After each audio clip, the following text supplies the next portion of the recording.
Hey parents, welcome to Student Success Night. You know what? Fourth grade is a journey. It's a long journey. It started a long time ago, and Miss Green and I were talking just the other day about, wow, how far, the kids have come, and we're just excited about everybody's progress. Everyone starts out at a different spot, and they progress as far as they can. And so tonight is just to celebrate that journey. So part of that journey, of course, is testing, and it's kind of just a measure of the progress the students have done. And often people think that the testing is a bad thing, but no, it's a celebration of how far the students have gotten. So we don't want it to be a stressful thing at all. And so the question is, does testing really matter? Well, I used to think maybe it doesn't, but really it does. It does a lot of good things. It is a celebration of the skills that students have learned and a chance for them to show it. It's a chance for students to just develop an air of success, and that, this is what I'm going to do the rest of my life, is succeed, and to develop that push for success. Because you know what? Success feels amazing, and we want students to have that become part of their being. And so it's all about success. The question is, what can you do in these next few weeks to help us on that journey of success? Well, the testing dates are here. April 5th is writing.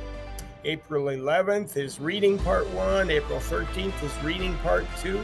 So it's an extensive test. Yes, it is. April 18th is math part 1, and April 20th is math part 2. And you'll be getting the results of the testing probably in early June, and the 4 categories are minimally proficient, which means at the beginning, we have some students that will maybe have that score. However, how far they've come has just been astounding. So don't be daunted by that. Partially proficient means they're coming along. Proficient means, yahoo, they've got it. And then there's highly proficient, and we have a lot of students who are going to be that as well. So we have the whole gamut in our classroom. We celebrate each kid and how far they've gone, every one of them. So what can you do to help? Well, good attendance this week and next week and every week in April. I mean, that's just vital. Not a good time to take a trip. Nope, good attendance is vital. And then just to reduce stress, like, hey kids, you've got this. Look what you've learned to do. And so we're going over in class the things that they will do, which we do all year long. Like, we read each article out loud at least twice. We go back and find proof. In the writing, we've learned how to do a good essay and the whole process of that. So really there's nothing for them to be stressed about, because they've got this. They just have to do what we've been doing all year long. Getting a good night's sleep the night before is, of course, important, and a good breakfast. And if you want to make one like that one for me too, that would be terrific. And then, of course, just to be here on time, and certainly to attend those days is so vital.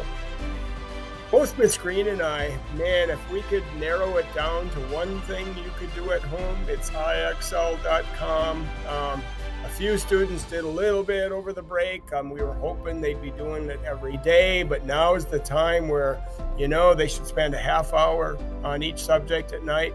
That would be perfect. The skills that we want them to do are listed on Dojo Class Story. Miss Green and I both have those entered. So IXL is like where it's at. That's it.